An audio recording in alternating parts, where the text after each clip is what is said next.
बिस्मिल्लाहिर्रहमानिर्रहीम। अस्सलाम वालेकुम नाज़रीन। मोअज़्ज़ज़ नाज़रीन गिरामी, इस कहानी की इससे पहले आप 9 किस्तें सुन चुके हैं। अब 10वीं किस्त मुलाहिज़ा फरमाएं। क्योंकि हमारा भांडा फूट जाने की सूरत में हम दर्दनाक मौत का शिकार भी हो सकते थे। अलबत्ता बहालत मजबूरी आर्मी से राब्ता करने की सूरत में एक मखसूस पासवर्ड बता दिया गया था जो इस इलाके में काम करने वाली यूनिटों के कमांडिंग ऑफिसर्स ही जानते थे। उसके साथ हमें ना तो अपना सर्विस कार्ड साथ ले जाने की इजाज़त थी और ना कोई हथियार ही साथ ले जा सकते थे, क्योंकि आर्मी के हथियारों पर मखसूस नंबर कुनिंदा होते हैं।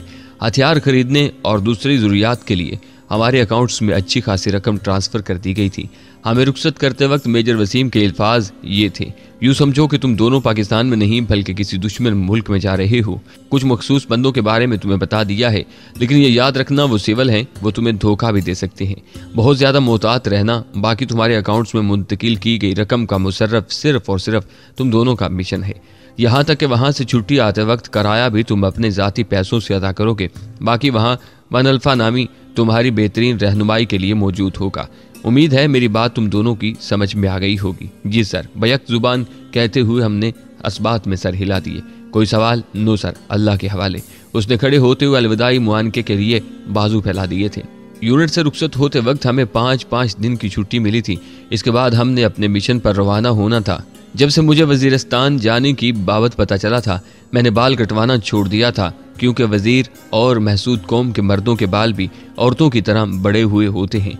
वैसे तो एक मखसूस हद तक बड़े बाल नबी पाक सल्लल्लाहु अलैहि वसल्लम की मुबारक सुन्नत भी है, लेकिन वजीर और महसूद ये बाल शायद ही सुन्नत समझ कर बढ़ाती हूँ। वो तो बस अपनी सकाफत जान कर ऐसा करते हैं। वापसी के दिन हमने डेरा इस्माइल खान में इकट्ठा होना तय किया था। मैं सुबह नाश्ते के बाद फुप्पो जान और अब्बू जान से अलविदा होकर घर से निकल आया। दिन के 1 बजे तक मैं डेरा इस्माइल खान पहुंच गया था। सरदार के आने तक मैं वैगन अड्डे में मौजूद एक सस्ते होटल के सामने धरी चारपाई पर बैठा रहा। वो 2:30 बजे के करीब वहां पहुंचा था। वेपन खरीदने के लिए हमने अपने अकाउंट से 2-2 लाख के करीब रकम पहले से निकलवाई हुई थी।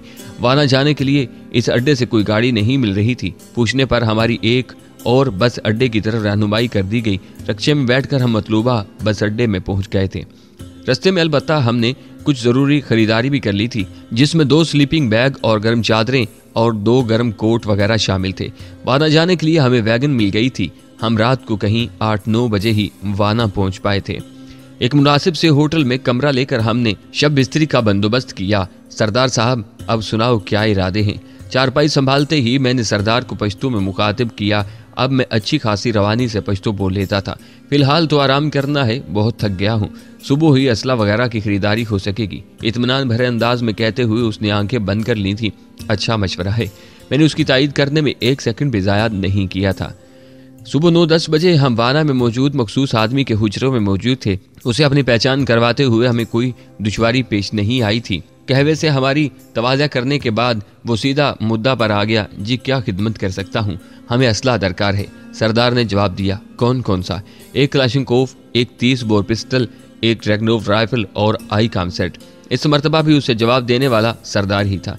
चूँकि हमने पहले से तय कर लिया था कि कौन कौन सा हथियार और सामान खरीदना है, इसलिए उसने बगैर लमाज़ाया किए बता दिया था। मिल जाएगा। और कुछ नहीं, बस यही काफ़ी है। सरदार को अपनी तरफ मुतवज्जा होते देखकर मैंने नफ़ी में सर हिला दिया।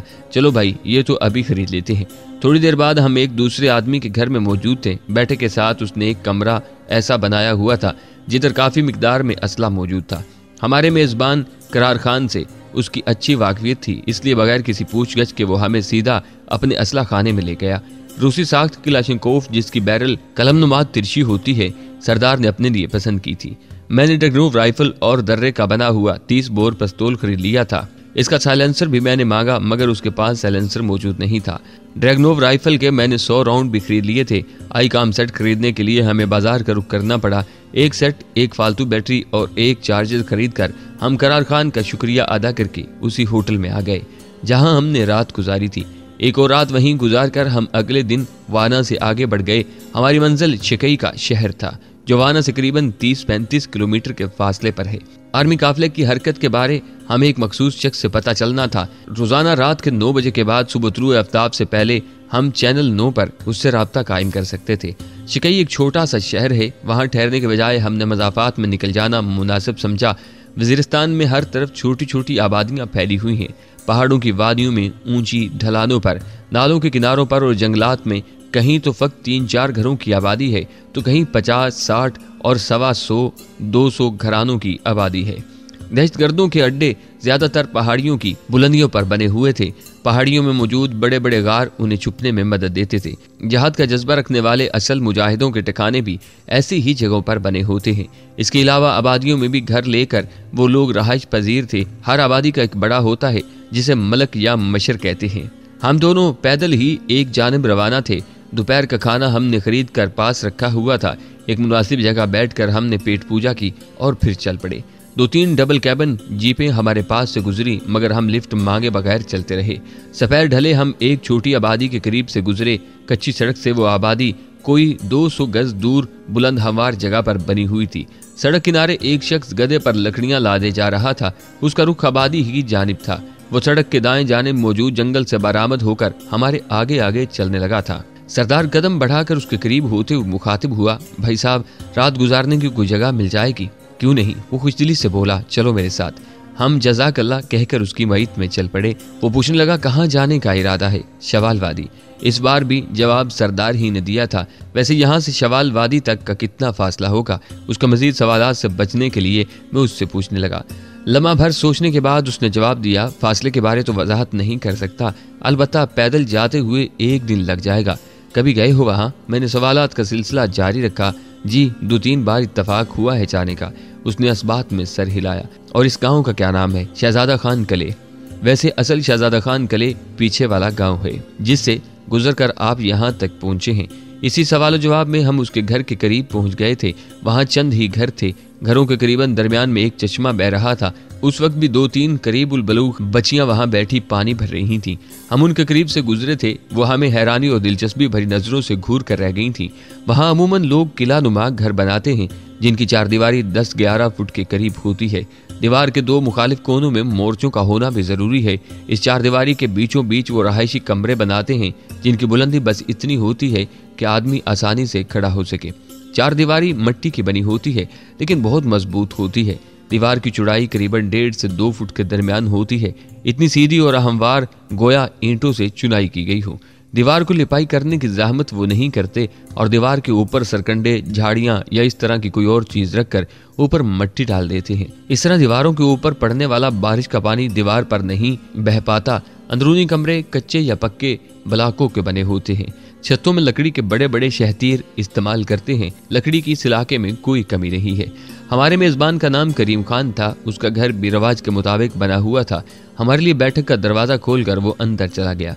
घर का सरबराह करीम का वालिद था। करीम के अलावा उसके 2 बेटे और भी थे। रात का खाना हमने तीनों भाइयों और बाप के साथ इकट्ठे बैठकर खाया। खाने के बाद कहवा पीते ही उनके सवालों से बचने के लिए मैं थकन का बहाना करते हुए लेट गया। वो भी गपशप पर मिसर हुए बगैर खुशदिली से उठकर अंदर चले गए। 9 बजने में 5 मिनट रहते थे जब मैंने आई काम ऑन कर लिया। आवाज मैंने बिल्कुल धीमी ही रखी थी क्योंकि ये पहले से तय था कि मेरे पुकारने ही पर जवाब दिया जाएगा। इसीलिए मैंने खुद ही अपना पासवर्ड पुकारना शुरू कर दिया, SS फॉर 1 अल्फा ओवर। चंद मरतबा ये दोहराने के बाद ही स्पीकर से एक भारी आवाज बरामद हुई, 1 alpha for SS, send your message over. पहुंचने की इतला देना थी, ओवर। मैंने जवाब दिया। उसने कहा यस, खुदा हाफिज। मैंने फौरन 7 चैनल ऊपर करके नई फ्रिक्वेंसी लगा दी। ऐसा 1 अल्फा ने एहतियातन करवाया था क्योंकि कोई भी अगर हमारी बात सुन रहा होता तो यही समझता कि हमने राब्ता मुनक़ता कर दिया है। लेकिन इसने यस कहकर जो खुदा हाफिज कहा था उसका मतलब यही था कि खुदा हाफिज में जितने हरूफ थे उतने चैनल ऊपर चलो। अगर वो नो कहकर लफ्ज बोलता तो उस लफ्ज में मौजूद हरूफ की तादाद के मुताबिक मैंने नीचे चैनल लगाना था। मतलूबा चैनल लगाते ही वही भारी आवाज सुनाई दी, जगह ओवर, शहजादा खान कले ओवर। परसों शिकई से आगे फौजी काफिला चलेगा। 3 जगह ऐसी हैं जहां घात लगने का ज्यादा खतरा है। पहली 2 जगहों पर आर्मी की पक्टिंग लगी हुई है। तीसरा मकाम जो सबसे खतरनाक है उसे तुम लोगों ने संभालना है। गुज़िश्ता काफले में उस जगह हमारे 4 जवान स्नाइपर्स का शिकार हो चुके हैं, ओवर। वहां पक्टिंग नहीं लग सकती, ओवर। नहीं, वो जगह काफी दूर है और हमारे पास इतनी नफरी नहीं है कि तमाम इलाके में पक्टिंग कर सकें। 1-2 और वजूहात भी हैं जो मिलने पर बता पाऊंगा, ओवर। मैंने पूछा, जगह की निशानदही कर दो, ओवर। शहजादा खान कले से आप जंतोई जाएं, वहां से आगे लगड़ाए आएगा। ये गांव जिस पहाड़ी के दामन में बना है उसकी बुलंद तरीन चोटी लगी नराय के साथ ही जेड़ा कील की चोटी आती है। ये बिल्कुल शुमाली और जनूब वजीरिस्तान की हद बन रही है। इसी जगह को आपने संभालना है। ओवर। मैंने पूछा काफिला गुजरने का वक्त। ओवर। 1200 से 1400 के दरमियान। ओवर। नाज़रीन मोहतरम, याद रहे कि आर्मी में दिन के 12 बजे के बाद 13 बजते हैं और वक्त की फॉर्मेट 24 घंटे वाली इस्तेमाल होती है ताकि मतलूबा वक्त में किसी शक की गुंजाइश ही न रहे। मेरे राजर के जवाब में उसने ओवर एंड ऑल कहा और मैंने आई काम बंद कर दिया। सरदार ने सारी गुफ्तगू सुन ली थी। मेरी बात खत्म होते ही उसने कहा, मतलब कल जंतोई का रास्ता नापेंगे? बिल्कुल, कहकर मैंने सोने के लिए करवट बदल ली। सुबह नाश्ता करके हमने अपने मेजबानों से जंतोई का रास्ता मालूम किया और उनका शुक्रिया अदा करते हुए उनसे इजाजत लेकर चल पड़े। वहां से जंतोई तक सड़क मौजूद थी। 2-3 घंटों में पैदल चलते हुए हम जंतोई पहुंच गए थे। हमने अपना हुलिया और लिबास उसी इलाके के लोगों जैसा बनाया हुआ था, इसलिए किसी ने भी हम पर खास तवज्जो नहीं दी थी। उस इलाके के लिहाज से जंतोई एक बड़ी आबादी का गांव था। एक मस्जिद के करीब से गुजरते हुए मुझे तबलीगी जमात डेरा डाले नजर आई। सरदार खान को आंख से इशारा करके मैं मस्जिद ही में घुस गया। सरदार ने मेरी तलकीद की थी। हमारे पास मौजूद सफरी थैलों से उन्हें यह अंदाजा लगाने में देर नहीं लगी थी कि हम मुसाफिर हैं। उनसे हाथ मिलाकर हमने अपना सामान एक दीवार के साथ रखा और वुजू करने लगे। हमारे वुजू करने तक उनके खाने का वक्त हो गया था। दस्तरख्वां बिछाकर उन्होंने हमें खलूस से खाना खाने की दावत दी। हमारा तो मुतमईन नजर ही इस वक्त खाना खाना था, इसलिए हम बिला तकल्लुफ उनके साथ शामिल हो गए। खाने के बाद भी हम उनके साथ बैठे रहे। उनका अमीर एक बारेश शख्स था। अपना तारुफ वगैरह करवाने के बाद उसने गैर महसूस अंदाज में गुफ्तगू का रुख दावत इल्लाह की तरफ मोड़ दिया। जोहर की अजान तक हम उसकी पुरमगज और रूह परवर गुफ्तगू से मुस्तफीद होते रहे। नमाज पढ़कर भी हम वहीं बैठे रहे। अपनी दावत के रोजमर्रा से फारिग होकर उन्होंने हमें चाय भी पिलाई। इसके बाद हम उनसे रुखसत हो लिए। हमारा इरादा लगी नराय तक जाने का था ताकि अगले दिन हम सुबह सवेरे ही अपनी जगह पर बैठ सकें। असर से पहले हम लगी नराय पहुंच गए थे, लेकिन वहां रुकने की बजाय हम आगे बढ़ते गए। लगराय गांव से आगे मुसलसल चढ़ाई थी। जब हम लगी नराय पहुंचे तो शाम का मुलगजा अंधेरा छा चुका था। मुकम्मल अंधेरा छाने से पहले हमने रात गुजारने के लिए जगह तलाश कर ली। दरख्तों के झुंड में मौजूद एक बड़ी चट्टान के नीचे हमने अपना सामान रखा और इतराफ में घूमकर चंद मिनटों में काफी सारी खुश्क लकड़ियां इकट्ठी कर लीं। वहां अच्छी खासी सर्दी महसूस हो रही थी। अपनी गर्म चादरें दाएं बाएं बांधकर हमने हवा की आमद का रास्ता रोकने की वाजबी सी कोशिश की और फिर आग जला दी। ऐसे मौका के लिए हम पहले से इंतजाम करके चले थे। सरदार स्टील का कटोरा निकाल कर चाय बनाने लगा। चनों वगैरह से बने गजाइयत से भरपूर मखसूस बिस्किट हमारे पास मौजूद थे। 2-3 बिस्किट ही आदमी को 12-13 घंटे के लिए खुराक से बेनियाज कर देते थे। चाय वगैरह पीकर सरदार ने मेरा स्लीपिंग बैग नीचे बिछाया और अपने स्लीपिंग बैग में घुसकर सो गया, जबकि मैं रात 1 बजे तक जागता रहा। इस दौरान मैंने आग को नहीं बुझने दिया था। 1 बजे सरदार ने मेरी जगह संभाली और मैं सो गया। मेरी आग सरदार के जगाने पर खुली। वो चाय तैयार कर चुका था। नाश्ते से फारिग होकर हम बगैर वक्त ज़ाया किए जेड़ा कील की जानिब बढ़ गए। हथियार के अलावा हमने बाकी सामान वहीं छोड़ दिया था। वो चोटी करीबन 300-400 मीटर आगे थी। उसकी बुलंदी भी लगी नराय से कुछ ज्यादा थी। 15-20 मिनट में हम वहां थे। मजीद घंटा भर लगा। हमने अपने लिए एक फायरिंग पोजीशन बना ली, ऐसी जगह जहां से हमें आसानी से नहीं देखा जा सकता था। कच्चा रास्ता काफी नीचे से गुजर रहा था। ये जगह ऐसी थी कि वहां से सड़क तक उतरने के लिए काफी दूर जाकर रास्ता मिल सकता था। वो दर्रा नुमा रास्ता बन रहा था। हम अपनी जगह पर छुपे घंटा भर ही हुआ था कि मुझे बाएं जानिब हरकत नजर आई। दूरबीन तो हमारे पास मौजूद नहीं थी। मैंने टेक्नोव राइफल की टेलीस्कोप में देखा 2-3 आदमी ऊपर आ रहे थे। उन्होंने हाथों में क्लाशिकोफे थामी हुई थी। उनके इत्मीनान को देखकर पता चलता था कि वो इस बात को जानते हैं कि इस पहाड़ी पर आर्मी की कोई पकड़ लगी हुई नहीं है, और ऐसा लाजमी तौर पर उस वजह से था कि वो आर्मी की हरकत से बाखबर रहते थे। मजीद कुछ देर की जुस्तजू के बाद मुझे उनकी सही तादाद मालूम हो गई थी। सरदार खान 5 आदमी हैं और तमाम के पास क्लाशिकोफे मौजूद हैं। सरदार मुस्कुराया, गोया तुम्हारी 5 गोलियां जाया हो गई। वो एक अच्छा निशानेबाज था। पठान कुम यूं भी हथियार के इस्तेमाल की माहिर होती है। वो पठान होने के साथ एक स्नाइपर भी था, लेकिन जब से हम अमेरिका से लौटे थे उसके बाद उसे मेरे निशाने पर बहुत ज्यादा एतमाद हो चुका था। अब भी असूलन टेक्नोव राइफल उसके हाथ में होना चाहिए थी कि वो मुझसे सीनियर था, लेकिन उसके बरक्स उसने खुद क्लाशनकोफ पकड़ी हुई थी और मेरे हवाले स्नाइपर राइफल की हुई थी। मैंने मज़ाहिया अंदाज में जवाब दिया, होने दो जाया, हमारे कौन से अपने पैसे खर्च हुए हैं, अब मुझे भी नजर आ गए हैं। सरदार ने दरख्तों के अकब से बरामद होने वाले आदमियों को देखकर कहा। वो तमाम अपने लिए मुनासिब जगह तलाश करने लगे। हमने जानबूझकर ऐसी जगह पर फायरिंग पोजीशन बनाई थी जहां से नीचे सड़क पर फायर करना नामुमकिन नहीं तो बहुत ज्यादा मुश्किल जरूर था। इसी वजह से उन्होंने इस टेकरी को नजरअंदाज कर दिया था। चंद मिनटों के अंदर उन्होंने अपने लिए मुनासिब जगह तलाश कर ली थी। 2 आदमी हमारे छुपने की जगह से फकत 50 गज दूर ही बैठे थे। इनसे 60-70 गज हटकर 2 आदमी एक बड़े पत्थर के पीछे लेट गए थे। उनका 5वां आदमी हमसे 200 गज के फासले पर एक बड़े दरख्त के तने के साथ बैठा था। उसके हाथ में मुझे वायरलेस सेट भी नजर आ रहा था। मैंने घड़ी पर निगाह उड़ाई, 11:30 होने को थे। चंद किलोमीटर के फासले पर मुझे गर्दो गुबार उठता नजर आया। ये वही समत थी जिस जानिब से आर्मी काफिले ने आना था। मेरे कानों में दहशतगर्दों के कहके की आवाज आई। नामालूम किस बात पर वो हंस रहे थे। उनके हमले का तरीकाकार मुझे मालूम था। क्लाशिनकोव के सेफ्टी लीवर को ब्रेस्ट पर सेट करके ये बैरल का रुख आर्मी के जवानों की तरफ करके ट्रैगर दबा कर रखते हैं और जब तक मैगजीन खाली नहीं हो जाती ट्रैगर दबाए रखते हैं। इस तरह अंधाधुंध फायरिंग की जद में पाक आर्मी का कोई न कोई जवान लाजमन आ जाता है और यही उनकी कामयाबी होती है। मेरा ख्याल है पहले इन दोनों का सर उड़ाना। सरदार ने सरगोशी करते हुए नजदीक मौजूद 2 आदमियों की तरफ इशारा किया। नहीं, पहले दूर वाले। मैंने नफी में सर हिलाते हुए सरगोशी की। दूर वालों को अगर हमारी भनक मिल गई तो वो छुप सकते हैं। ये दोनों तो घड़े की मछली हैं। ये सही है। उसने इस बात में सर हिला दिया। अगले आधे घंटे में आर्मी का काफिला करीब पहुंच गया था। काफिले के करीब पहुंचते ही मैंने सबसे दूर मौजूद शख्स के सर का निशाना साध लिया था। पहली 3 गाड़ियों के गुजरने के साथ ही उन्होंने एकदम फायर खोल दिया था। तमाम खुद तो पत्थर के पीछे छुपे थे, अलबत्ता उनकी क्लाशिनकोवों की नाले पत्थर की एक जानिब से आगे को निकली हुई थी। इस तरह कि अगर उनके खिलाफ दुरुस्त फायर भी किया जाता तब भी वो सामने से आने वाली गोली से महफूज रहते। लेकिन इस वक्त उनकी बदकिस्मती के उनके अक़ब में हम मौजूद थे। माहौल गोलियों की तड़तड़ाहट से गूंज उठा था। ऐसी सूरत हाल में ड्रैगनोव की गोली की आवाज किसने सुनना थी।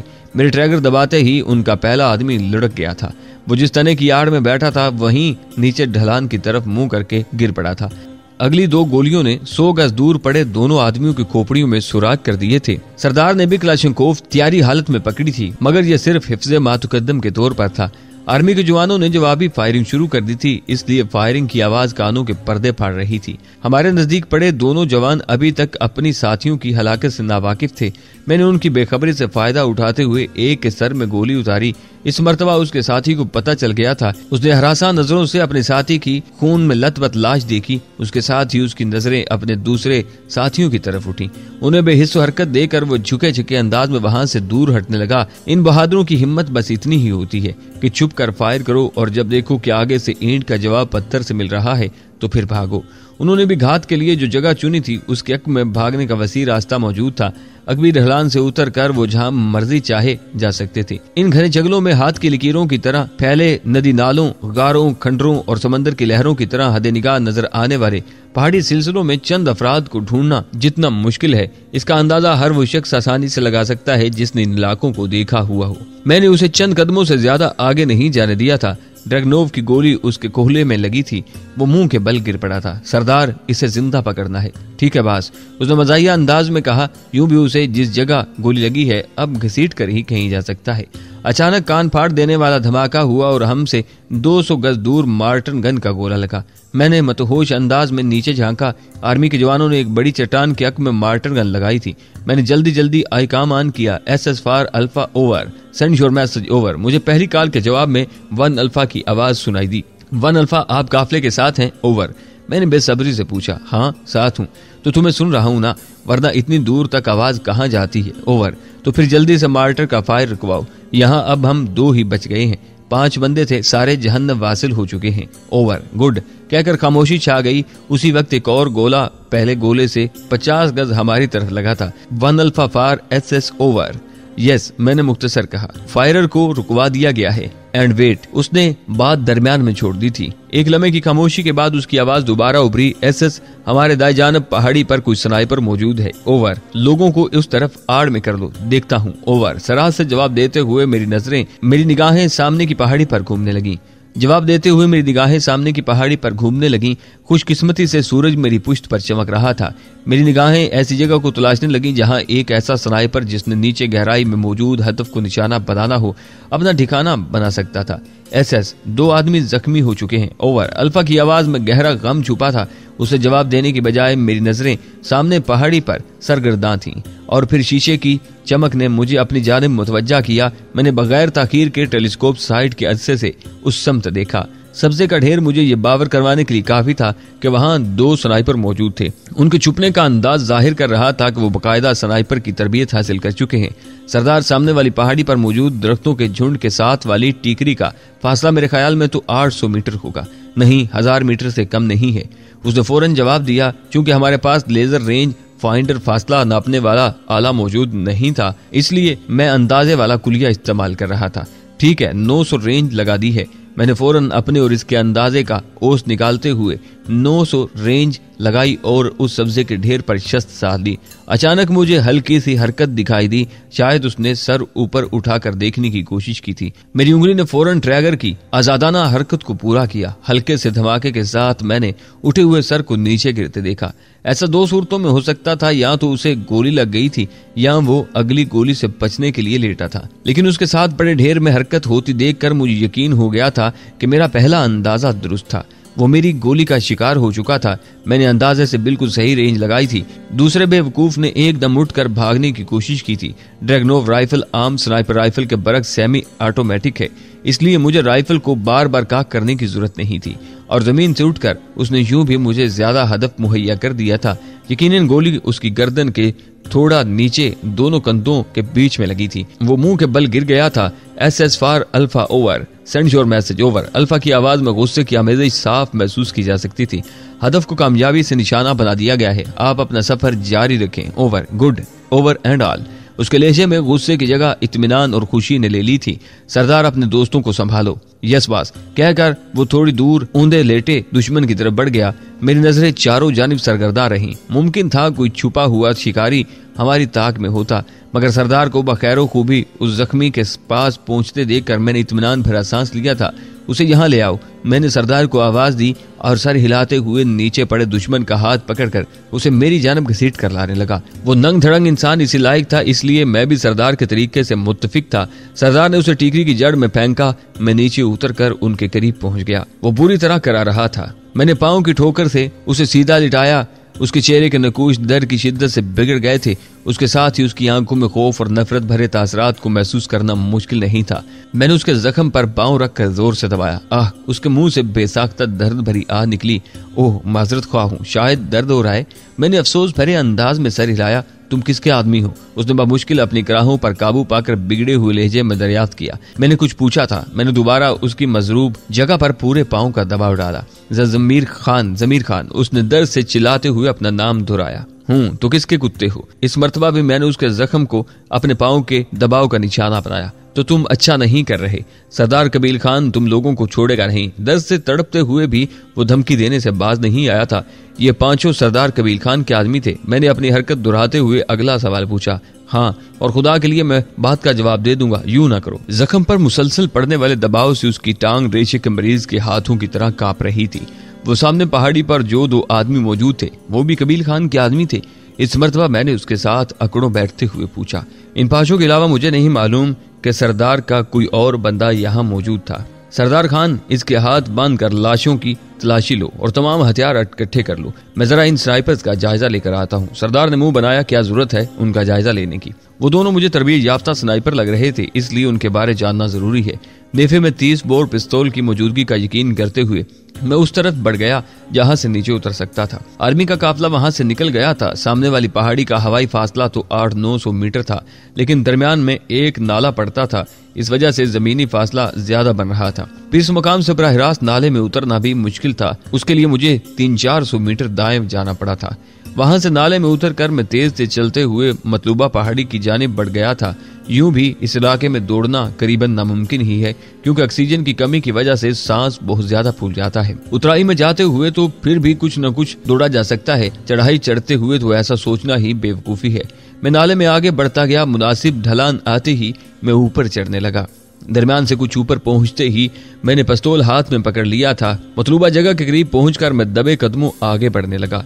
इन दोनों में से अगर कोई जिंदा बच गया होता तो मुझे नुकसान भी पहुंचा सकता था। यह भी मुमकिन था कि उनका कोई तीसरा आदमी भी वहां मौजूद होता, लेकिन यह सिर्फ इम्कान था। स्नाइपर्स अमूमन जोड़ियों में अपना काम करते हैं या फिर अकेले। एक चट्टान के पीछे छुप कर मैंने चंद सेकंड सुन ली और फिर अपना सर आगे करके निकालकर उनका जायजा लिया, मगर उनके बदन में हरकत नजर नहीं आ रही थी। फिर भी एहतियात का दामन हाथ से छोड़े बगैर मैं उनकी जानिब बढ़ा। सबसे पहले मैंने उसका जायजा लिया जो फरार होने की कोशिश में मेरी गोली का निशाना बना था। मैंने उसे सीधा किया। शक्ल से वो कोई मकामी ही नजर आता था। उसकी हरकत यही जाहिर कर रही थी कि वो कोई बाकायदा स्नाइपर नहीं था, वरना यूं उठ कर न भागता। अलबत्ता उसका छुपना मुझे अचंभे में डाले हुए था। दूसरा स्नाइपर गहरे सब्ज रंग के लिबास ही में था। उसकी राइफल भी सब्ज रंग की पट्टियों और छोटी छोटी टहनियों से ढकी हुई थी। मैंने उसकी लाश को सीधा किया और मेरे मुंह से गहरा सांस खारिज हुआ। वो कोई यूरोपियन था, खुदोखाल से अमरीकी ही लग रहा था। अब उसके छुपाव और तलबीस का हुक्दा मुझ पर खुल चुका था। मैंने उसकी राइफल से टहनियां हटाई और मुझे अपने दिल की धड़कन तेज होती हुई महसूस हुई। टहनियां हटते ही बैरेट M107 मेरे सामने पड़ी। मेरे दिल की धड़कनों को मजीद तेज कर रही थी। यह अमेरिका की इजाद करदा आला क्वालिटी की स्नाइपर राइफल थी। इसकी रेंज 1850 मीटर है। इसकी मैगजीन में भी 10 गोलियां पड़ती हैं। मैं अपने वहां आने के फैसले को दिल ही दिल में सराहने लगा। इस राइफल के लिए तो मैं कराची तक भी पैदल जा सकता था। मैंने इस अमेरिकन की लाश की तलाशी ली। टांग के साथ बंधे गलाक 19 को देखकर मुझे लगा शायद मैं ख्वाब देख रहा हूँ। अपने मुंह पर एक जोरदार थप्पड़ मारने के बाद भी जब सलेंसर लगा गलाक मौजूद रहा तो मुझे यकीन आ गया कि आज मेरी किस्मत अरूज पर है। गलाक माँ होल्स्टर के खोलकर मैंने अपनी टांग के साथ बांधा। इसके साथ बिखरा स्नाइपिंग का जरूरी सामान समेटकर उसकी पुश्त पर बंधे मजबूत झोले में डाला। इसमें दूरबीन, laser range finder, wind meter, compass, GPS, जदीद नाइट विजन साइट और इस तरह की जरूरत की चंद और चीजें शामिल थीं। इसके हाथ पर एक कीमती घड़ी भी बंधी हुई थी। उसके साथ एक चमड़े की मजबूत पट्टी थी जिसमें बैरेट 107 के 10 राउंड तरतीब से लगे थे। गोलियों का एक डब्बा उसके झोले में भी मौजूद था। मजमूई तौर पर उसके पास 30 गोलियां मौजूद थीं, जिनमें से वो 3 गोलियां ही फायर कर सका था। उसका मजीद एमुनेशन मंगवाना मुश्किल नहीं था। दूसरे आदमी की तलाशी लेने पर चरस नस्वार, एक चाकू और थोड़ी सी नकदी निकली। उसके पास क्लैशिंकोव थी। उसकी क्लैशिंकोव को गले में लटका कर मैंने बैरेट M107 कंधे पर रखी और नीचे उतरने लगा। 1.5 घंटे बाद मैं सरदार के पास पहुंच गया था। मजमूई तौर पर मैं 2.5 घंटे लगा कर आ रहा था। सरदार अहम काम निपटा चुका था। तमाम लाशें उसने एक गड्ढे में डाल दी थीं। उनके पास मौजूद आई काम सेट उसने अपने कब्जे में कर लिया था। एक आई काम सेट मुझे उस स्नाइपर के पास भी मिला था, बल्कि उसके साथ तो एयरफोन भी था जो उसने कान में लगाया हुआ था। वो भी मैं उतारते हुए साथ ले आया था। बड़ी देर लगा दी। मुझे देखते ही सरदार शिकवा कुना हुआ। अल्लाह के बंदे, जो कुछ मुझे वहां मिला है अगर उसके लिए 1 हफ्ता भी लग जाता तो कम था। मैंने मुसर्रत भरे लहजे में जवाब दिया। बैरेट M107, दूरबीन, compass, wind meter, laser range finding, Glock 19 और बहुत कुछ। ये कहते ही मैंने बैरेट M107 कंधे से उतार कर उसके सामने रख दी। अरे वाह, ये उसके पास कैसे? हैरानी भरे लहजे में कहते हुए वो बैरेट M107 का जायजा लेने लगा। ये एक अमेरिकन स्नाइपर के पास थी। मैंने इंकिशाफ किया। इतना कीमती सामान एक अमेरिकन के पास ही हो सकता है। उसने इस्बात में सर हिलाते हुए कहा, बहरहाल अब क्या करें, हमारे पास कुल 7 क्लैशिंकोवें और 2 स्नाइपर राइफल मौजूद हैं। पहले तो तुम ये अपने पास रखो। मैंने नेफे में अड़सा 30 बोर पिस्तौल उसकी जानिब बढ़ा दिया था। शुक्रिया, उसने मुंह बनाते हुए पिस्तौल पकड़ लिया था। गलाक तो नहीं दे सकता, मैंने बगैर लगी रिपरी रखे कहा। गलाक तुम दे तो नहीं सकते और बैरेट M107 तुमसे अच्छी मैं चला नहीं सकता। नतीजा वाजे है। उसकी बात करने के अंदाज पर मुझे हंसी आ गई थी। हंसने की जरूरत नहीं, अब इसके बारे क्या करना है। उसने जख्मी की जानिब इशारा किया जिस पर गशी तारी थी। यकीनन उसका काफी सारा खून बह चुका था। उससे काफी कुछ पूछना था। मैंने अच्छी तरह घंगाल लिया है। तुम सिर्फ ये बताओ कि इसका करना क्या है, ताकि यहाँ से निकलने की कोशिश करें। इनका पता करने के लिए कोई भी आ सकता है। सही कहा, काफी देर हो चुकी है। मैंने इस्बात में सर हिलाते हुए पूछा, वैसे इनके पास जो आई काम था उस पर उन्हें क्यों नहीं पुकारा जा रहा? आई काम तो मैंने आफ कर दिया है। हाँ, आखिर तुमने किसी न किसी तरह तो साबित करना है ना कि तुम पठान हो। अगर तुमने दोबारा पठानों के खिलाफ मुंह खोला तो मैं क्लाशनिकोव की एक गोली जाया करके इस सबूत को मजीद पुख्ता कर सकता हूँ। मैंने मुस्कुराते हुए पूछा, अगर यह बात लिजोना करती फिर? यार इसका नाम न लिया करो, तुम्हें अच्छी तरह पता है मुश्किल से उसकी यादों से जान छुड़ाता हूँ और तुम दोबारा याद दिला देते हो। सरदार खान सचमुच उदास हो गया था। इस दौरान मैं उसके हाथ से दहशतगर्दों वाला आई काम लेकर आन कर चुका था, लेकिन कोई आवाज सुनाई न दी। चलो निकलते हैं। मैंने होस्टर से गलाक निकालकर एक गोली जख्मी जमीर खान के सर पर जाया की और सरदार को चलने का इशारा किया। तमाम हथियार हमने उठा लिए थे। अगर हमें मालूम होता कि हमें इतनी ज्यादा क्लाशनिकोवें मिलने वाली हैं तो कम से कम क्लाशनिकोव पर तो इतनी रकम खर्च न करते। जेड़ा कील से उतरकर हम लगिन राय उस जगह पहुंचे जहां हमने रात गुजारी थी। अपने सफरी झोले वगैरह हमने वहीं छोड़ दिए थे। सबसे पहले इस पत्थर के साथ एक मुनासिब जगह ढूंढकर हमने 4 क्लाशनिकोवें और उनके फालतू मैगजीन छुपा दिए। लगिन राय से 200 गज नीचे आकर हमने एक और जगह पर 2-3 क्लाशनिकोवें उनके फालतू मैगजीन छुपा दिए। बैरेट M107 को हमने नहायत महफूज जगह पर छुपाया था, ऐसी जगह जहां किसी का गुमान भी ना पहुंचता, क्योंकि मैं इस कीमती और मुफीद राइफल को खोना नहीं चाहता था। इसका कैरिंग बैग मजबूत प्लास्टिक का था, इसलिए मैंने उस पर कोई कपड़ा वगैरह लपेटने की जरूरत महसूस नहीं की थी। हम बैरेट को छुपाकर बमुश्किल 2-3 कदम चले होंगे कि आई काम से आवाजें आने लगी। रोशन खान, रोशन खान, रोशन खान, सुन रहा हूँ गुलबान, सुन रहा हूँ गुलजान, कहो। हम अच्छी तरह देख चुके हैं, यहाँ कोई भी मौजूद नहीं है। गुलजान खासा डरा हुआ लग रहा था। उसकी बात खत्म होते ही रोशन खान की करख्त आवाज सुनाई दी, ठीक है, जमीर खान की लाश को भी बाकी चारों के साथ उसी गड्ढे में डालकर ऊपर पत्थर डाल दो। रोशन खान, मेरा ख्याल है हमें लाशों को साथ लाना चाहिए। पहले वाले आदमी ने मशवरा देने की कोशिश की। रोशन खान ने बेपरवाही से कहा, तुम 3 आदमी 5 लाशें ला सकते हो तो ले आओ। हम किस तरह 5 लाशें उठा कर चल सकते हैं? तो फिर वही करो जो मैंने कहा है, और ये तो तुम्हें मालूम है कि मैं जो भी कहता हूँ सरदार के हुक्म पर कहता हूँ। ठीक है, हमारे लिए क्या हुक्म है? लाशें दफना कर बरास्ता लगड़ाए जंतोई पहुंचो। जंतोई में मौजूद अपने आदमियों को भी चौकन्ना कर दो कि नई आदमियों पर नजर रखें। यकीनन हमारे आदमी आर्मी ने नहीं मारे, वरना वो लाशों को साथ उठाकर ले जाते हैं, और जिसने भी मारे हैं वो इसी इलाके में घूमता नजर आ जाएगा। कहीं मुजाहिदीन ने न मारे हों? गुल खान ने खौफजदा आवाज में पूछा। नहीं, उनके साथ हमारा मुआहदा है, वो हमारे आदमियों को नहीं छेड़ते, न हम उन्हें कुछ कहते हैं। गुल खान ने कहा, ठीक है, हम लाशें दफनाकर लगराए जा रहे हैं। सीधा लगराए जाना, वो यकीनन काफी देर के वहां से निकल गए होंगे। ठीक है, गुल खान ने बगैर किसी पुष्पेश के कहा, और रोशन खान के खुदा हाफिज कहने पर खामोशी छा गई।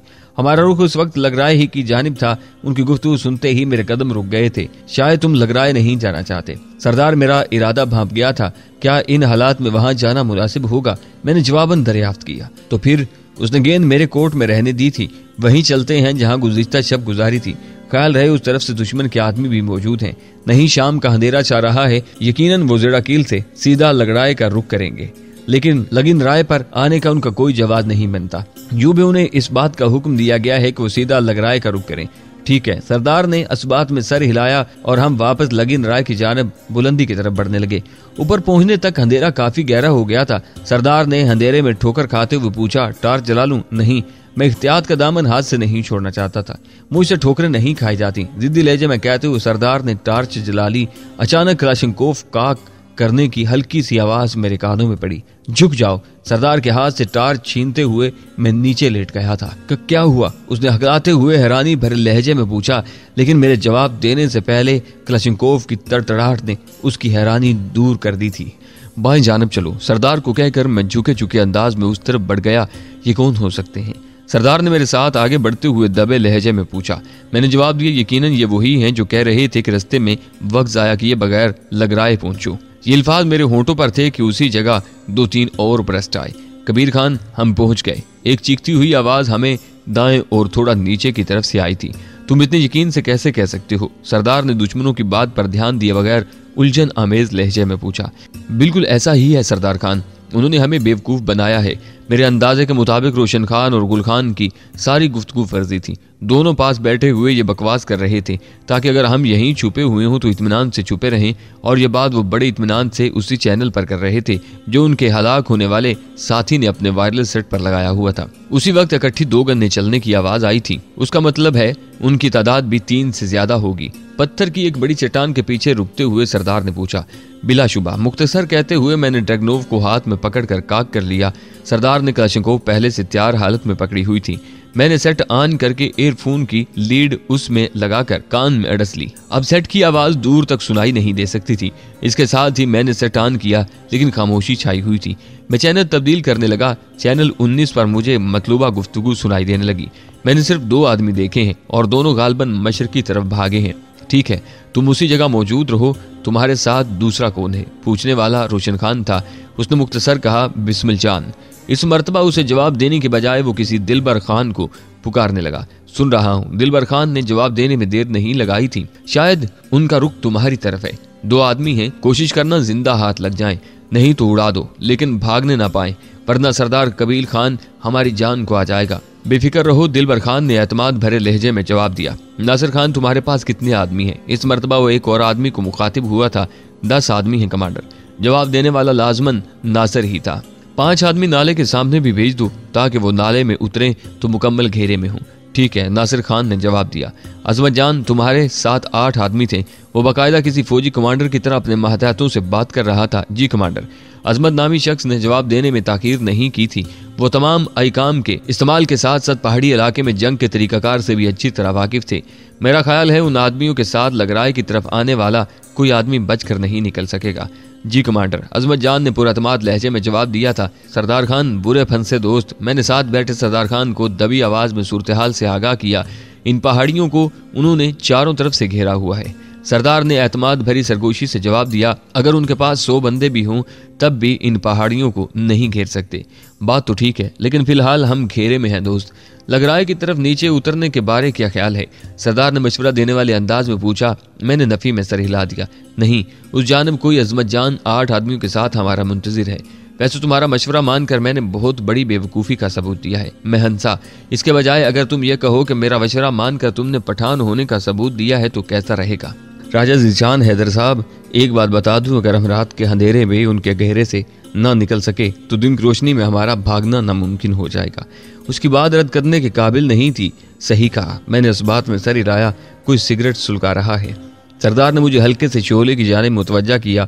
उसका फासला हमसे 50 गज से ज्यादा नहीं था। ये उसकी जिंदगी का आखिरी कश होगा। धीमे लहजे में कहते हुए मैंने टेलीस्कोप के कवर उतारे बगैर ही ड्रैगनोव की मिज़ल को उसकी जानिब सीधा किया। इतने नजदीकी फासले पर मुझे टेलीस्कोप साइट के इस्तेमाल की जरूरत नहीं थी।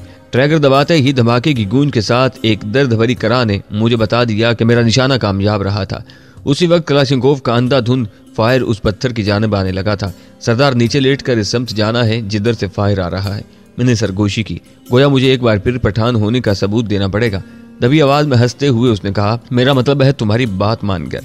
मजाक का वक्त नहीं है खान साहब, उन्हें हमारी जगह के बारे मालूम हो गया है। मैं मजाक तो नहीं कर रहा, सरदार ने जवाब दिया। उसी वक्त किसी ने टार्च की रोशनी हमारी समत फेंकी।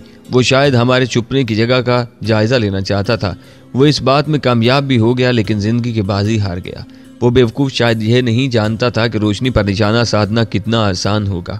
ड्रैगनोव की एक और गोली कम हो गई थी। अब अगर किसी उल्लू के पट्टे ने रोशनी करने की कोशिश की तो उसे मैं खुद गोली मार दूंगा। रोशन खान की धाड़ती हुई आवाज़ सुनाई दी। उसी वक्त क्लाशनिकोव के 2-3 ब्रस्ट हमारी तरफ आए, मगर हमने जवाबी फायर से गुरेज किया था। हमारे पास इतना फालतू एमुनेशन नहीं था कि उनके हर फायर का जवाब देते। तुम लोग चारों तरफ से घेरे में हो, बेहतर यही होगा कि खुद को हमारे हवाले कर दो। वो रोशन खान की आवाज़ थी। उसकी आवाज़ को मैं अच्छी तरह पहचान गया था। उसकी बात का जवाब सरदार ने 2 गोलियां फायर करके दिया था। सरदार के फायर के साथ 3 ब्रेस्ट हमारी तरफ फायर किए गए, लेकिन हम पत्थर की चट्टान के पीछे छुपकर बचने में कामयाब हो गए थे। मुझे आई काम पर रोशन खान की आवाज़ सुनाई दी। वो दिलबर खान को पुकार रहा था। दिलबर खान के जवाब देने पर वो कहने लगा, दिलबर खान अपने आदमियों के साथ हमारी तरफ बढ़ते आओ। जवाबन दिलबर खान ने जी कमांडर कहकर हुक्म पर अमर पैरा होने का आंदिया दिया। उसके साथ ही रोशन खान किसी बर्मन खान को आवाज़ देने लगा। बर्मन खान के हुक्म जनाब पर वो पूछने लगा, तुम्हारे पास हैंड ग्रेनेड मौजूद हैं? जी हाँ, 3 ग्रेनेड मौजूद हैं। बर्मन खान का इकरारी जवाब सुनकर वो बोला, फौरन मेरे पास आ जाओ।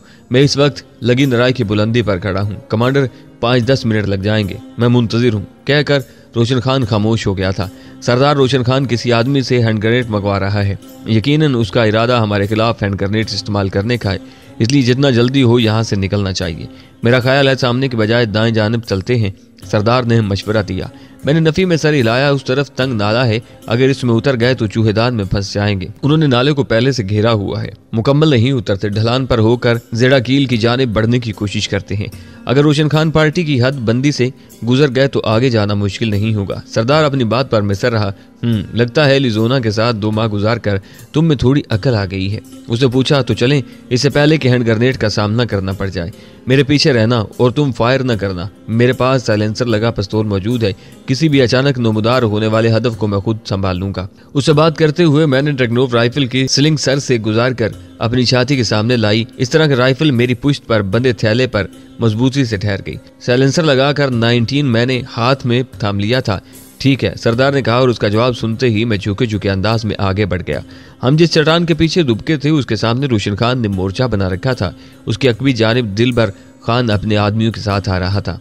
दाएं जानब अजमत खान और बाएं जानब नासिर खान अपने आदमियों के साथ मौजूद था, लेकिन नासिर खान नाले की परली तरफ और सामने की समत में मौजूद था। वो नाला जेड़ा कील से निकल रहा था। लाजमी तौर पर जेड़ा कील की बुलंदी पर भी उनके आदमियों ने मोर्चा बना रखा होना था।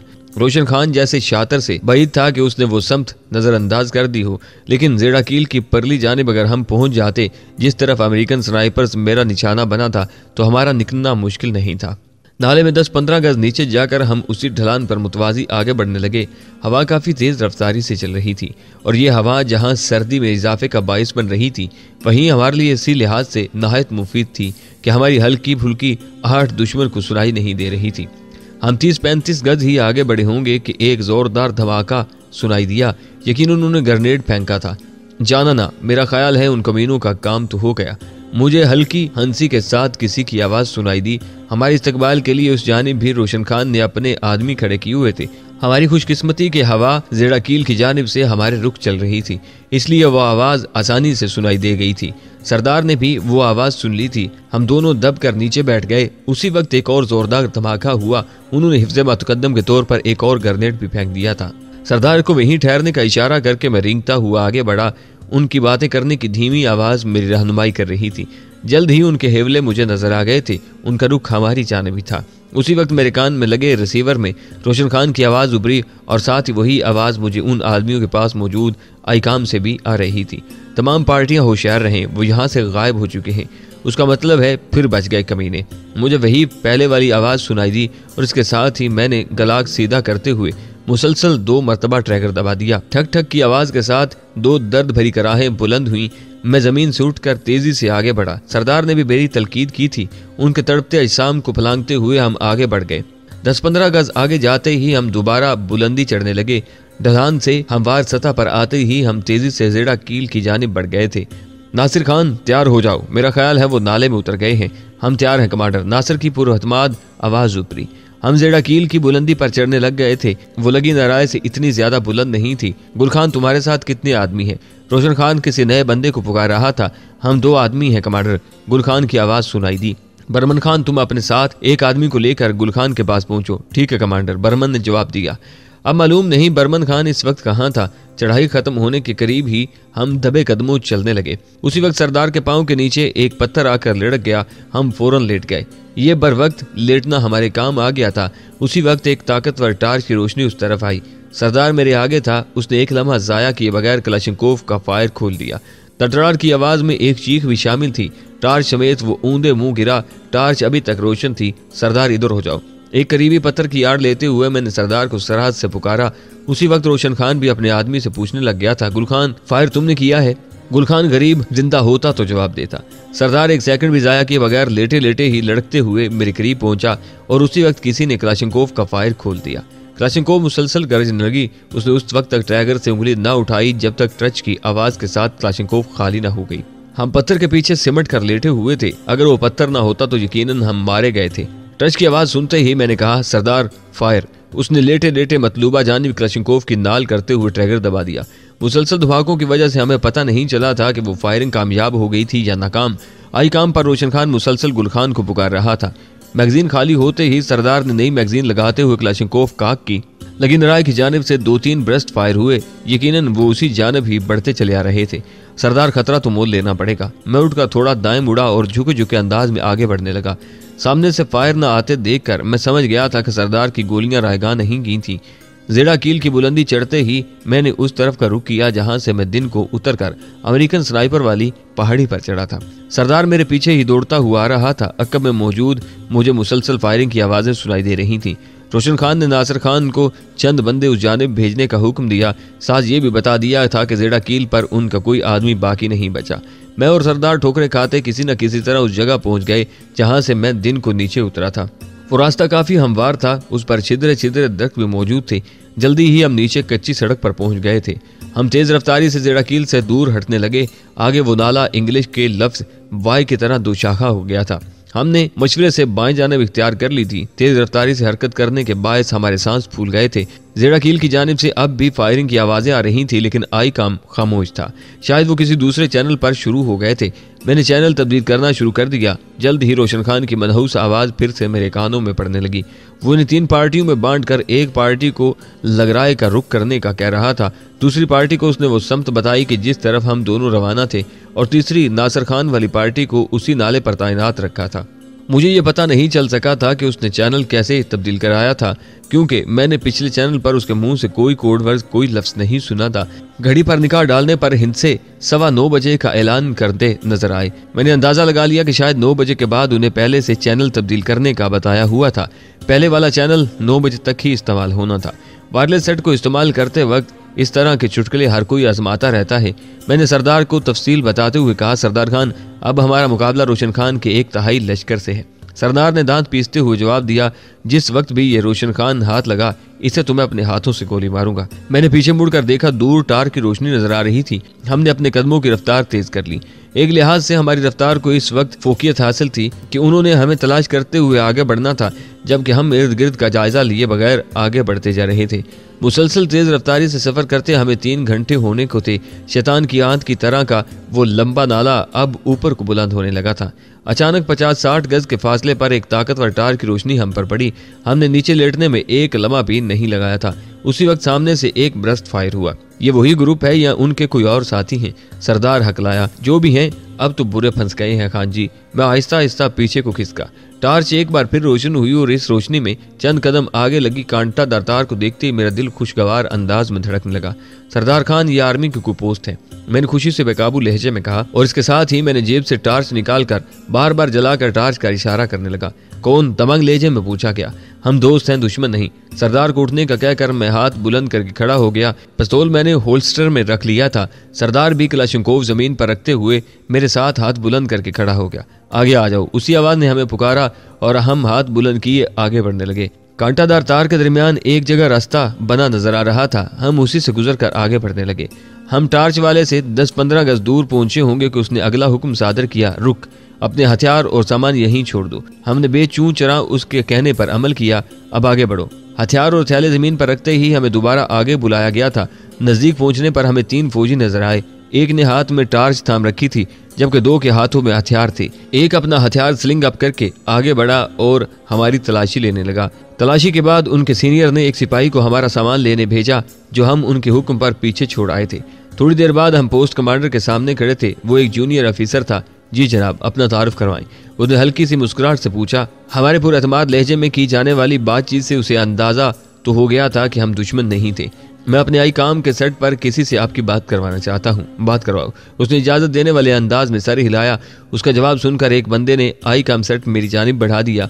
पोस्ट का नाम आई काम सेट पकड़ते हुए मैंने जूनियर ऑफिसर से पूछा, ये F ब्लॉक है? उसने बगैर किसी तरद्दुद के पोस्ट का नाम बता दिया। सेट ऑन करके मैंने चैनल 9 लगाया और 1 अल्फा को पुकारने लगा। Send your message over. मेरे 2-3 दफा पुकारने पर 1 अल्फा की भारी आवाज स्पीकर से बरामद हुई। हम इस वक्त F ब्लॉक पर पहुंच गए हैं, ओवर। बगैर किसी तमहीद के मैं मतलब की बात पर आ गया कि वायरलेस सेट पर तमहीदें नहीं बांधी जा सकती। मगर क्यों, ओवर। उसका लहजा हैरानी से पुर था। कहानी लंबी है, ओवर। मैंने तफसील बताने से गुरेज किया था। काम बता, ओवर। उसने भी तफसील पूछने पर इसरार नहीं किया था। पोस्ट कमांडर को हमारी शनाख्त करवा दो, ओवर। ठीक है, पोस्ट कमांडर को अभी आर्डर मिल जाएंगे और तुमने अगले हुक्म तक यहीं रहना है, ओवर। और मेरे राजर कहने पर उसने ओवर एंड ऑल कहकर राब्ता मुनक़ता कर दिया। 5 मिनट बाद पोस्ट कमांडर के बैंकर में पड़े फील्ड टेलीफोन की घंटी बजने लगी। उसने रिसीवर उठाकर कहा, यस, सूबेदार रमजान बात कर रहा हूँ। और फिर दूसरी जानब से उसे कुछ हदायत दी जाने लगी। हमें तो बस उसकी यस सर ही सुनाई देती रही। बात खत्म करते ही उसने रिसीवर मेरी जानब बढ़ा दिया। अस्सलामुअलैकुम सर, ज़ीशान हैदर बात कर रहा हूँ। मैंने रिसीवर कान से लगाते हुए अपना तारुफ करवाया। वालेकुम अस्सलाम ज़ीशान, कल का दिन एफ ब्लॉक पर गुजारो और परसों तुम दोनों डी ब्लॉक पर चले जाना। वहाँ 1 अल्फा तुम्हारा मुंतजिर है।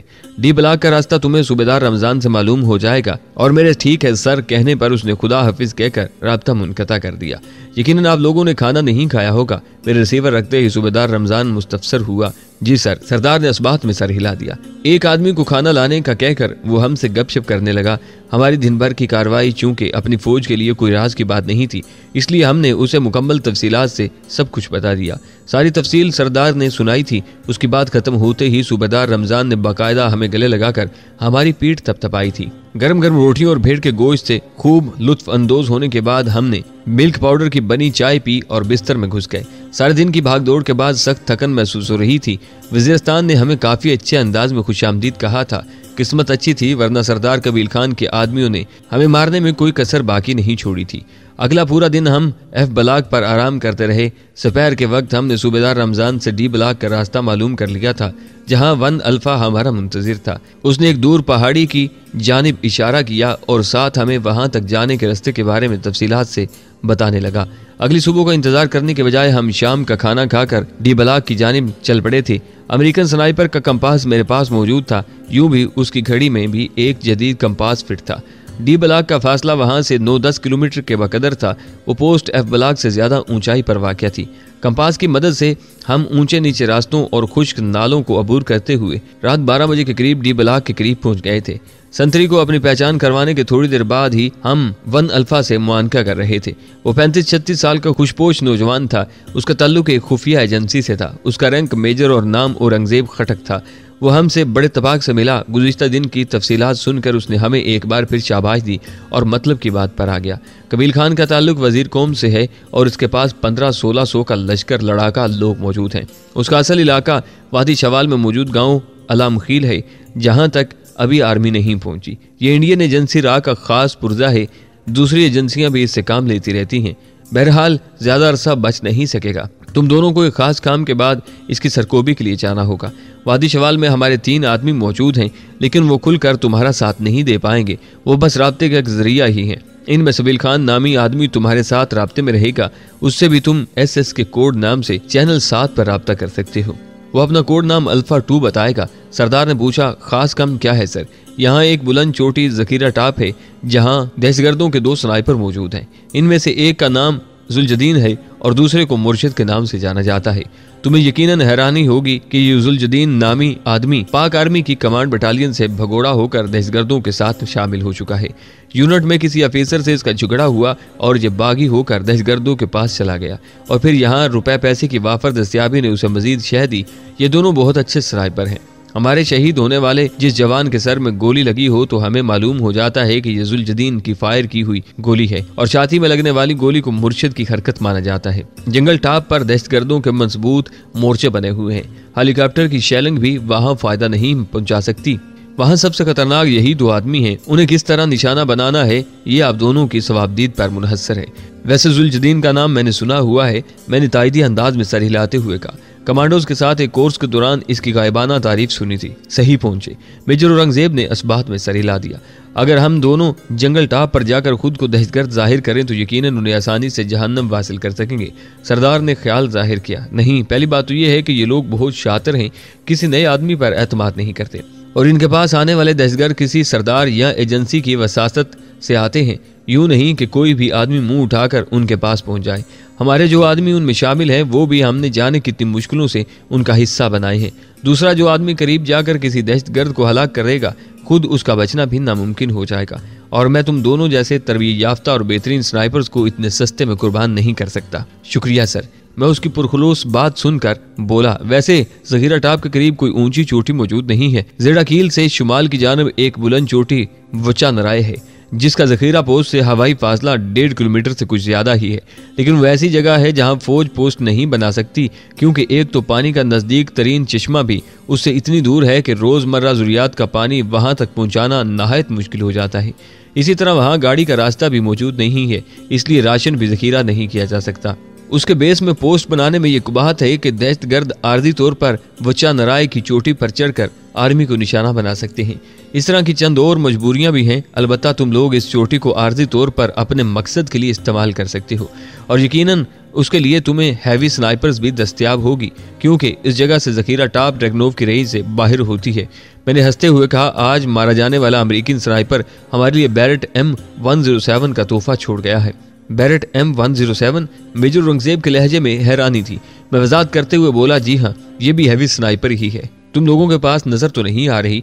मैं जवाब देते हुए बोला, एक जगह पर छुपा दी है और हो सके तो उसका एमुनेशन मंगवा दें, क्योंकि उसके साथ सिर्फ 27 गोलियां हमें मिली हैं। अच्छा, मैं अपने पास लिख लेता हूँ। उसने नोटबुक निकाल कर उस पर बैरेट M107 का नाम लिख लिया और हाँ, ग्लॉक 19 का एमुनेशन भी। मुझे अचानक पिस्तौल याद आ गया जिसकी चंद गोलियां ही मेरे पास रह गई थी। मेजर औरंगजेब ने फौरन कहा, उसकी 50 गोलियां मेरे पास मौजूद हैं, जाते हुए लेते जाना। शुक्रिया सर। मैंने इत्मीनान भरा सांस लिया। मेरा ख्याल है ये घड़ी भी तुम्हें अमेरिकन स्नाइपर ही से हाथ लगी है। उसने मेरी कलाई पर बंदी घड़ी की तरफ इशारा किया। जी सर। मैंने इस बात में सर हिला दिया। अगर पसंद है तो मैं ये आपको दे सकता हूँ। मैं जोर लेता अगर तुम्हें इसकी कीमत मालूम होती और तब तुम ये पेश करते। उसने गोया इंकशाफ करते हुए कहा, यह घड़ी पाकिस्तानी करेंसी में कम अज कम 1.5 लाख की होगी। सर, अभी चंद माह पहले जब हम अमेरिका में स्नाइपर्स कोर्स कर रहे थे, उस वक्त इसकी कीमत 3000 अमेरिकन डॉलर के करीब थी। आपने तो उसकी कीमत आधे से भी घटा दी है। मेरी बात सुनकर उसके चेहरे पर खिफत भरे तासरात नमूदार हुए। माजरत खा हूँ, मैंने मोहतात अंदाजे के मुताबिक कहा था। कोई बात नहीं सर, ये लें। मैंने घड़ी कलाई से उतार कर उसकी जानिब बढ़ाई। मेरा ख्याल है आप अपने अल्फाज का पास जरूर रखेंगे। किन अल्फाज का? उसने हैरानी से पूछा। यही कि अगर मुझे इस घड़ी की कीमत मालूम होती और मैं तब भी आपको तोहफा देना चाहता तो आप जरूर कबूल करते।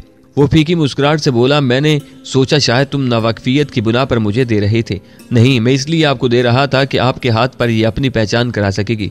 हम जैसे अगर इतनी कीमती घड़ी बांध लें तो देखने वाले उसे नकल ही समझते हैं। शुक्रिया जीशान।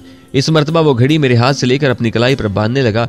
मैंने जेब से अपनी पुरानी घड़ी निकाल कर कलाई पर बांध दी थी। अच्छा, हम जखीरा टॉप की बात कर रहे थे। मेजर औरंगजेब ने गुफ्तगू का रुख दोबारा हमारे मिशन की जानिब मोड़ दिया। सर, इतनी दूर से हमें पहचान कैसे होगी कि फलां शख्स जुल्जदीन या मुर्शिद है? मैंने काफी देर से ज़हन में कुलबुलाते सवाल को अल्फाज की सूरत में ढाला। अच्छा सवाल है। उसने इस बात में सर हिलाते हुए मेरे सवाल को पसंदीदगी की सनद से नवाजा। जखीरा टॉप से हमारी पोस्ट ई ब्लॉक और शाहजहां शहीद पोस्ट पर ज्यादा फायर आता है। मज़कूरा दोनों पोस्टों पर कोई आदमी आड़ दिए बगैर हरकत भी नहीं कर सकता और जखीरा टॉप में इन स्नाइपर्स ही की वजह से इन दोनों पोस्टों पर एक मोर्चे से दूसरे मोर्चे तक के लिए फायरी खंदकें खोदी गई हैं। अब होगा ये कि वो हमें अपना मंसूबा बताने लगा। उसकी बात खत्म होते ही हम दोनों ने बैक जुबान कहा, समझ गए सर। गुड, उसने इत्मीनान भरे लहजे में कहा और फिर मजीद मालूमात हमारे गोश गुजार करने लगा। हम सुबह की नमाज पढ़कर ही सो पाए थे। अगले दिन शाम का खाना खाकर हमें रुखसत करते वक्त मेजर औरंगजेब ने कहा, मैं अगले 10 दिन यहीं हूँ, इसके बाद शायद मैं वाना चला जाऊँ, लेकिन किसी न किसी की वसातत से तुम्हें मेरे अहकामात और हदायत मिलती रहेंगी। ठीक है सर, कहकर हमने उससे अलविदाई मुआनका किया और वहाँ से रवाना हो गए। डी ब्लॉक से लगिनराय का जमीनी फासला 1500 किलोमीटर से ज्यादा बन रहा था। हमने वहां से लगिनराय ही का रुख किया था क्योंकि उसके दामन में हमने बैरेट M107 छुपाई हुई थी। उसके बगैर तो वो चंदराय से जखीरा टॉप पर फायर करना नामुमकिन था। सुबह के 3 बज रहे थे जब हम वहां पहुंचे। वहां रुके बगैर हमने बैरेट M107 ली और वहीं से वुचा नराय की तरफ बढ़ गए। ड्रैगनोव राइफल भी मैंने वहां नहीं छोड़ी थी क्योंकि बैरेट M107 से फायर करने के बाद उसको मैंने कहीं छुपा देना था। इस राइफल की हमें किसी खास मौका पर ही जरूरत पड़ना थी, वरना ड्रैगनोव की रेंज मेरे लिए काफी थी। यूं भी उसका वजन ड्रैगनोव से काफी ज्यादा था और इतनी वजनी राइफल को हर वक्त साथ फिराना आसान काम नहीं था, जबकि उसकी जरूरत भी कभी कभी पड़ना हो। तुलुए आफ्ताब तक हम वुचा नराय के दामन में पहुंच गए थे। एक मुनासिब गार ढूंढकर हमने अपना सामान वहीं रखा। सर्दी इतनी ज्यादा नहीं थी कि हमें आग जलाने की जरूरत पड़ती। यूं भी अप्रैल का महीना खत्म होने को था। बुलंदी पर अलबत्ता अच्छी खासी सर्दी पड़ रही थी, खासकर तेज हवा सर्दी की शिद्दत को बढ़ा देती थी। दिसंबर में तो बर्फबारी भी शुरू हो जाती है। सरदार को आराम करने का कहकर मैं बैरेट M107 को बैग से निकाल कर जोड़ने लगा। राइफल को मुकम्मल जोड़कर मैं गार के दहाने पर आ गया। कार के सामने काफी घने दरख्त थे। दरख्तों के साथ एक छोटी सी टिकरी पर लेटकर मैंने 500 मीटर के फासले पर एक छोटा पत्थर चुना और मतलूबा रेंज लगाकर एक गोली फायर कर दी। आला क्वालिटी के साइलेंसर की वजह से हल्की सी टक की आवाज आई थी। वो पत्थर 2-3 टुकड़ों में बंट कर बिखर गया था। हर स्नाइपर अपनी राइफल की सिफरकारी अपने तरीके से करता है। सिफरकारी का मतलब है राइफल को दुरुस्त निशाना लगाने के लिए जांचना, और जरूरी नहीं कि हर स्नाइपर की सिफर की हुई राइफल से दूसरा स्नाइपर भी दुरुस्त निशाना लगा पाए, क्योंकि हर इंसान की मास्टराई मुख्तलिफ होती है। इसके बावजूद अमेरिकन स्नाइपर की सिफर की हुई राइफल हैरत अंगेज तौर पर मेरे मजाज के मुवाफिक रही थी। बहुत से कारीन को शायद ये बात मालूम न हो कि मास्टराई होती क्या है। फायर करते वक्त हर शख्स को एक आंख बंद करके फायर करना पड़ता है, और दुरुस्त फायर के लिए जरूरी है कि हर फायरर अपनी मास्टर आई खोल कर फायर करे। वो जरूरत तो नहीं, लेकिन कारीन की मालूमात के लिए मास्टर आई मालूम करने का तरीका बता देता हूँ। अपना बायां बाजू मुकम्मल खोल कर अपनी शहादत की उंगली खड़ी कर दें। अपनी दोनों आंखें खुली रखते हुए इस उंगली से किसी भी निशाने पर शस्त्र लें। अब बारी बारी अपनी दोनों आंखें बंद करके देखें कि किस आंख को खुला रखते हुए उस निशान पर शस्त्र बरकरार रहती है।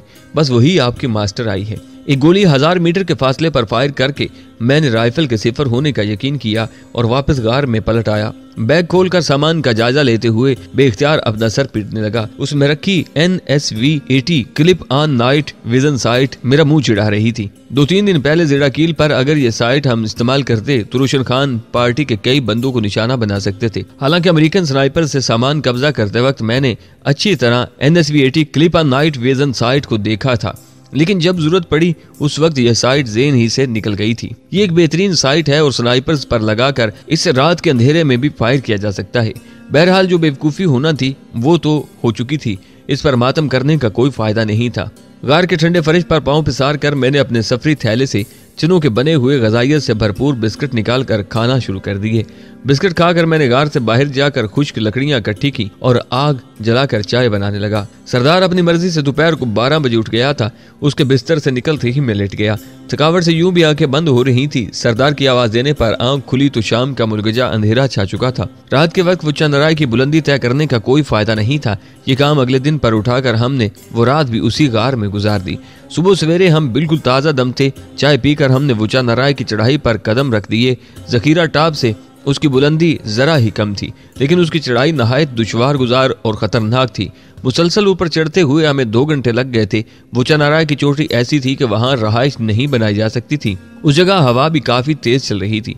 एक पथरीली चट्टान से टेक लगाकर हम सस्ताने लगे। जखीरा टाप वहां से साफ नजर आ रही थी। 2 बैंकर सामने थे और बाकी खुदाई करके पहाड़ी के अंदर बनाए गए थे। मैंने दूरबीन निकाल कर जायजा लिया। एक आदमी उन बैंकर के ऊपर टहलता नजर आया।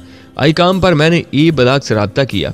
हम बटालियन में पहुंच गए हैं, ओवर। मैंने कोड वर्ड में उन्हें बताया कि हम अपनी जगह पर पहुंच चुके थे। पोस्ट कमांडर ने जवाब दिया, शाबाश, कल छुट्टी निकल जाना, बाकी पोस्ट की फिक्र न करो, हम चुकन्ना है, ओवर। ठीक है, वापसी पर दूसरे चैनल पर बात होगी, ओवर एंड ऑल। कहकर मैंने वहां बातचीत खत्म कर दी। मैंने उसे बता दिया था कि हम वुचा नाराय की बुलंदी पर तैयार बैठे हैं। मुझे यकीन था कि मेजर औरंगजेब खटक फील्ड टेलीफोन पर उन्हें सारा मंसूबा समझा चुका होगा। सरदार तैयार हो जाओ। बैरेट M107 की 2 पाई खोलकर मैंने मुनासिब जगह पर लगाई और राइफल काग करके उसके पीछे लेट गया। सरदार ने सबसे पहले तो LRF लेजर रेंज फाइंडर निकाल कर फासला नापा, 1710 मीटर। कहकर उसने LRF आंखों से हटाया और विंड मीटर निकालकर हवा की रफ्तार नापने लगा। 15 किलोमीटर फी घंटा हवा की रफ्तार बताकर वो विंड चार्ट देखने लगा। इस दौरान मैं जखीरा पोस्ट का जाविया देखने लगा। जखीरा पोस्ट हमसे बुलंद थी और फायर करते वक्त बुलंदी, गहराई और मुतवाज़ी हदफ पर फायर करने के अलग अलग तरीके हैं। जैसे अपनी पोजीशन से नीचे फायर कर रहे हों तो कशिश शकल की वजह से गोली आगे जाएगी, और जब अपनी पोजीशन से ऊपर फायर कर रहे हों तो गोली पहले लगेगी। फायर करते वक्त स्नाइपर को बुलंदी और पिस्ती का फर्क निकालना पड़ता है। हकीकत में स्नाइपिंग एक साइंस है, और जब एक स्नाइपर राइफल को सही तरीके से इस्तेमाल न कर सके तो कामयाबी के हसूल में नाकाम रहता है। मैं बमुश्किल मुकम्मल तैयार हो पाया था कि हदफ मुझे नजर आ गया। बैरेट M107 की ताकतवर टेलीस्कोप साइट में मुझे 2 आदमी भागकर बैंकर से निकलते दिखाई दिए। एक ने दोनों हाथों में स्नाइपर राइफल उठाई हुई थी। बैंकर की छत पर स्नाइपर्स को 2 पाई पर लगाकर वो इसके पीछे लेट गया था। गोया वही मेरा हदफ था। मैंने सरदार को आई काम ऑन करने की हदायत की। उसी वक्त जखीरा पोस्ट पर लेटे स्नाइपर ने गोली फायर की और फिर मुक्का ऐसे लहराया जैसे उसने कामयाब फायर कर दिया हो। उसके साथ ही वो घुटनों के बल बैठकर दूरबीन में ई बलाग का जायजा लेने लगा। 3 to 1 मैंने आहिस्ता से दोहराया और 1 सेकंड इंतजार करके ट्रैगर दबा दिया। जबकि सरदार ने वही हिंद से आई काम पर धुराते हुए एक के बाद फायर किया। उसके साथ ही ई ब्लॉक की तरफ से 12.7 mm का ब्रस्ट चलाया गया। मज़कूरा स्नाइपर सर के बाएं जानब मेरी गोली खाकर पुश्त के बल गिरा था। ज़खीरा टॉप वुचंदराय से शुमाल की समत में वाक़या थी, जबकि ई ब्लॉक ज़खीरा टॉप से मगरब की जानिब था। मज़कूरा स्नाइपर का रुख ई ब्लॉक की तरफ होने की वजह से उसकी बाएं जानब मेरी तरफ थी। ई ब्लॉक से 12.7 का फायर कराने का यही मकसद था कि दहशतगर्दों का ध्यान वुचंदराय की तरफ न आए और वो अपने स्नाइपर्स की हलाकत की वजह 12.7 का फायर ही समझे।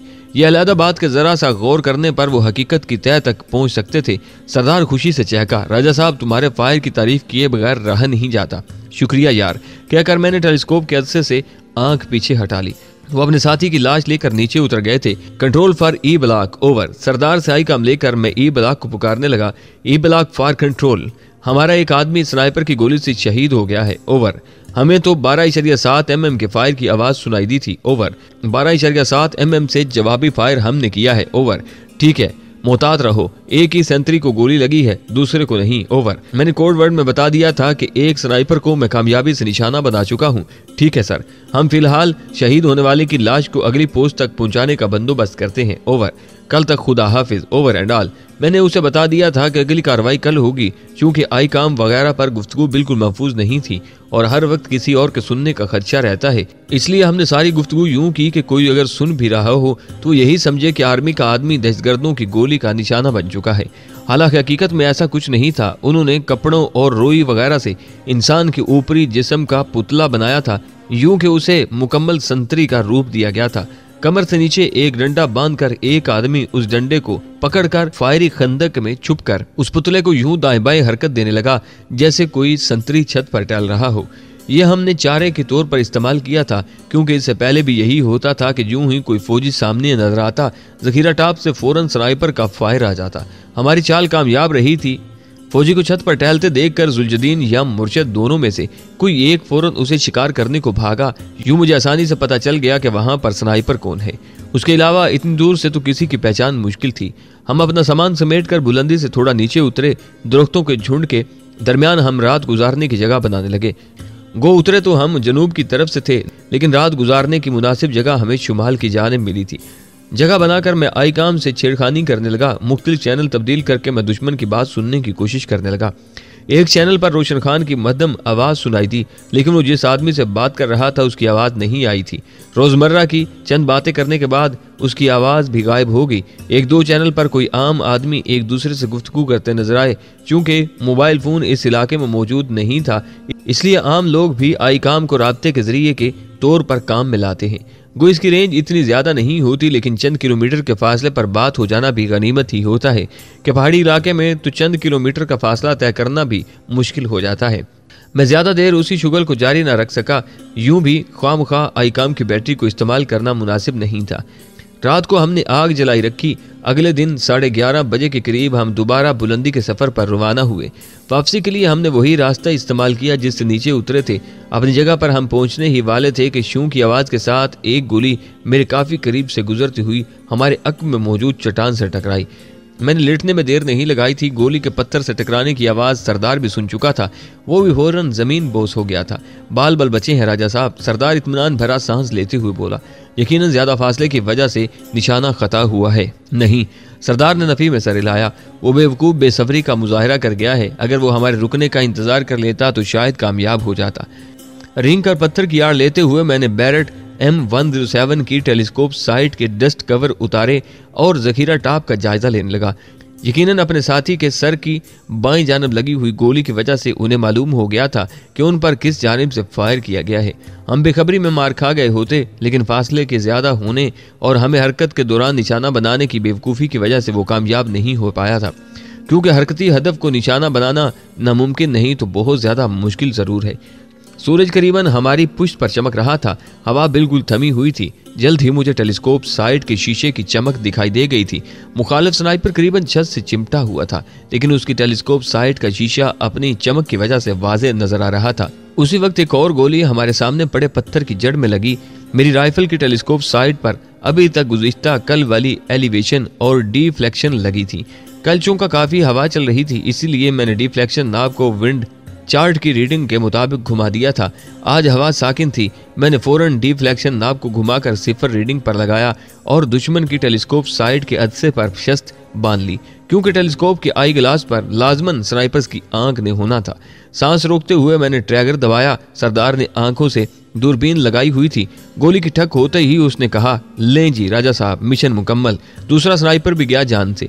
इस गरीब को पता होता कि इजराइल सानी का शागिर्द इजराइल सालिस मुकाबले में है तो यकीनन टक्कर न लेता।